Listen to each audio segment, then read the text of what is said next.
It's time for today's three-stock lunch, and we're taking a look at some of the big movers today, like NVDA jumping 7%, along with a lot of the other chips today. Barclays seeing upside for the sector. Spotify up 2% if they announce after their plan to lay off about 6% of the global workforce, and of course, Salesforce. The shares are up about 3% on big news of activist investor Elliott taking a multi-billion-dollar stake in the company. Let's bring in Ari Wald, head of technical analysis at Oppenheimer. I love this, Ari, because you're a purist. You don't have to have an opinion on what's going on at Salesforce, just an opinion on the stock. Let's start with NVIDIA. What do you see? Yeah, NVIDIA, this is one of the key reasons of why we think that the 2022 bear cycle is coming to an end, is that we're seeing a broadening list of the right stocks that are reversing higher, semiconductors included. We upgraded the semiconductor industry to overweight about a week and a half ago to gain exposure to this cyclicality.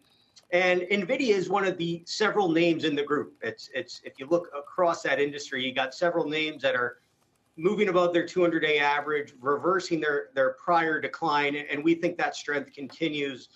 Looking at NVIDIA, the stock has come into a test of resistance at the 192 level. It's a bit less tactical than it was, but we think you want to buy pullbacks in anticipation for a breakout. And looking out through the course of the year, we do see upside into $250, that being a key resistance level from about a year ago.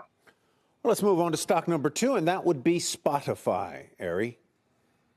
Okay, Spotify. Here's a great example, Ty, of the market rotating to the bear cycle's biggest laggards, which we have found is a characteristic of a new bull market, this junk rally, low momentum stocks pushing higher. It is more of a beta trade for us. We think you got to buy it right, you got to sell it right. You need a very tight stop as well. There are some longer term structural concerns in the chart that we're worried about.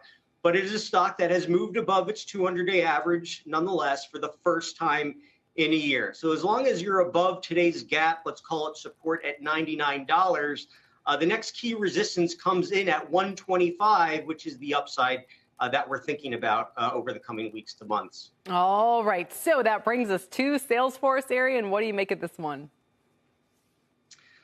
All right. This would be a relative sell. Listen, a rising tide lifts all boats.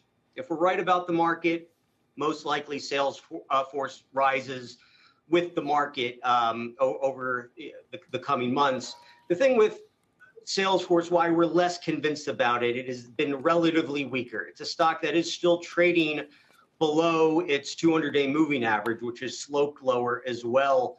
So for these reasons, we would prefer to sell it into that resistance point at $162, understanding a rally above it would be an incremental positive for the stock's trend. Okay, Ari, thank you so much. And so, by the way, Ari, how far do you think this bullishness on the market overall could extend?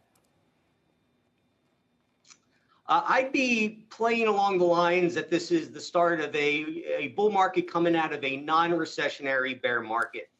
If you look at performance under those circumstances in the post-war era, typically over the first 15 months, the market is up about 25%. Now, that starting point would be October of 22, which we think was the low point of the cycle.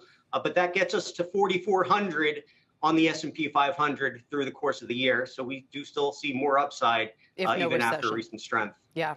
All right. We'll see. Ari, thank you so much. We always appreciate it. Ari Wald.